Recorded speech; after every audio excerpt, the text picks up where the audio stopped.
Bonjour à tous, bienvenue pour cet essai de rentrée et pour ce mois de septembre, nous avons choisi de tester le nouveau Škoda Kodiaq, deuxième génération de ce gros ours tchèque qui, vous allez le voir, n'a pas subi de grandes révolutions, mais quelques évolutions quand même. Peu de changements au niveau de cette esthétique du nouveau Škoda Kodiaq, mais quand même quelques modifications, notamment au niveau de sa face avant, avec ce dessin des LED en forme de marteau qui glisse jusque dans le feu secondaire. Ici, on a toujours la calandre lumineuse ici, mais bon, on va dire qu'elle a été légèrement modifiée, mais il n'y a pas non plus de révolution. Toujours ce capot vallonné avec ces différentes lignes. Voilà, pour la partie esthétique de la face avant, il y a peu de changements. Sur la face latérale, peu de changements également. Un véhicule de 4,76 m de long. Le changement principal se situe au niveau de ce panneau qui est ici, au-dessus de l'aile arrière, qui peut être noir ou chromé comme il l'est sur cette version-là. Voilà, en gros, ce sont les seuls grands changements que l'on peut noter par rapport à la première génération du Škoda Kodiaq. Les changements principaux de cette deuxième génération du Kodiaq se situent dans l'habitacle. Plusieurs modifications qui sont à souligner. On retrouve cette planche de bord en X, mais par contre on ressent un confort beaucoup plus soigné. Là on sent qu'il y a eu du travail.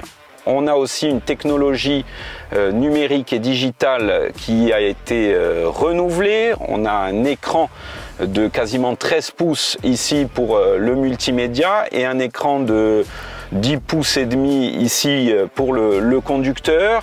Et puis on retrouve les Smart Dials qui sont ces petits boutons rotatifs à écran numérique, à mini écran on va dire, qui sont modifiables.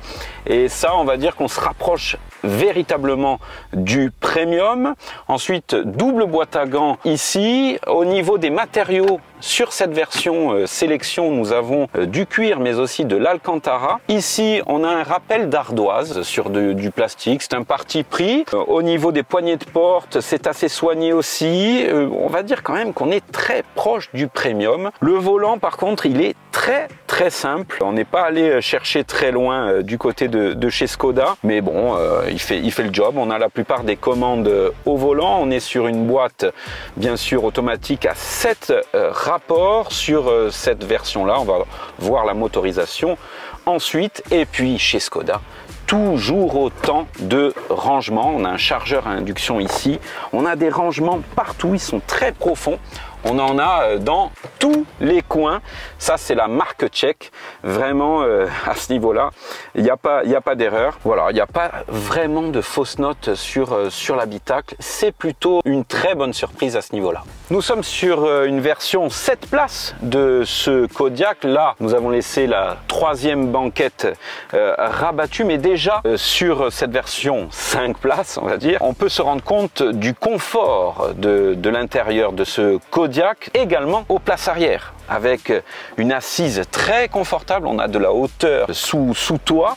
On a un rappel de climatisation ici digital. C'est quand même assez soigné avec chargeur USB, chargeur allume-cigare, des rangements ici. On a des vitres teintées ici. Vraiment, c'est très confortable. Le plafonnier qui est directeur ce sont des liseuses plus qu'un plafonnier.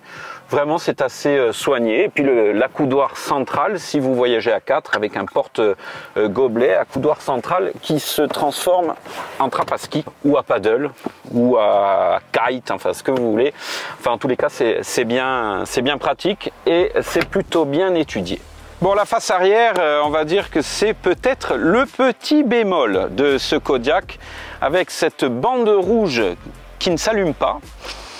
Alors elle est réfléchissante la nuit, paraît-il, on n'a pas pu vérifier ça, mais voilà, elle ne s'allume pas. Je ne comprends pas trop le concept imaginé par les ingénieurs tchèques.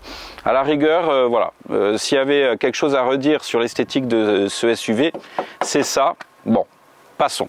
Sur le coffre, là on revient dans les points positifs, 910 litres de capacité.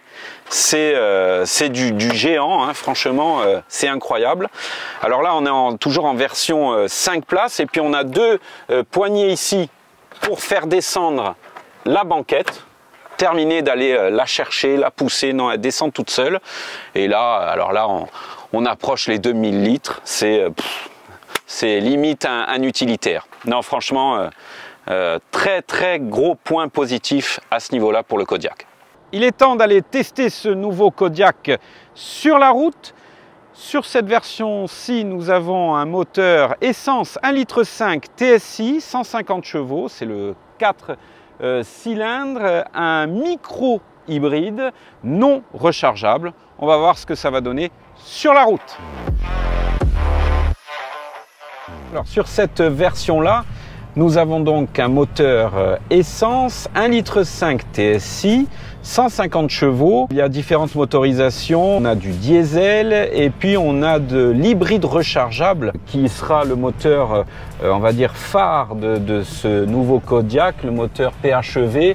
Rechargeable avec 204 chevaux. C'est vraiment le moteur qui est attendu, hein, avec notamment une consommation réduite et 150 km en électrique qui sont annoncés, donc notamment pour les trajets urbains. C'est quand même assez intéressant. Là, sur ce modèle-ci, nous avons donc un moteur essence micro-hybride non rechargeable. On va dire que c'est pas un foudre de guerre, mais c'est pas sur ça non plus qu'on attend le Kodiaq. On attend surtout du confort, et là, sur ce plan-là, on va dire que il réussit plutôt son pari. On a un confort de conduite qui est très appréciable au volant. On n'a pas l'impression d'avoir un véhicule de plus de 2 tonnes 2 entre les mains. On a une boîte 7 rapports, en automatique bien sûr, avec quand même les palettes au volant. On peut passer donc en manuel séquentiel. On va dire que ça répond assez bien. On est loin d'être au volant d'une sportive. Ce qu'on cherche ici, c'est du confort de conduite. On va dire quand même que c'est tout à fait remarquable. Ça tient la route, c'est quand même assez performant. Mais ça manque un petit peu quand même de mordant. Mais je vous le dis, cet autre moteur qui est arrivé un petit peu plus tardivement, on aura des sensations un peu plus intéressantes et ce sera peut-être l'occasion d'effectuer un nouveau test de ce Kodiaq, pourquoi pas. Voilà, c'est l'heure du bilan de ce Kodiaq deuxième du nom. Eh bien, un essai plutôt convaincant, notamment au niveau de son confort. Vraiment, c'est là-dessus que se sont basés les ingénieurs tchèques. D'ailleurs, on va parler de consommation parce que ces derniers affirment que ce Kodiaq en consommation mixte avale entre 5 litres 9 et 6 litres 6 au 100. Nous, au cours de cet essai, nous étions plutôt autour des 8 litres 5. On l'a un petit peu plus poussé dans ses retranchements. Dans ses derniers retranchements, il a consommé un peu plus quand même. Concernant son prix, en entrée de gamme, il vous faudra compter 44 110 €. Mais pour vous payer ce modèle-ci, qui est quasiment full option, il vous faudra débourser 54 590 €. Voilà, c'est un essai que vous pourrez retrouver dans la version papier du supplément moteur de Corse Matin. Quant à nous, nous nous retrouvons le mois prochain pour un nouvel essai.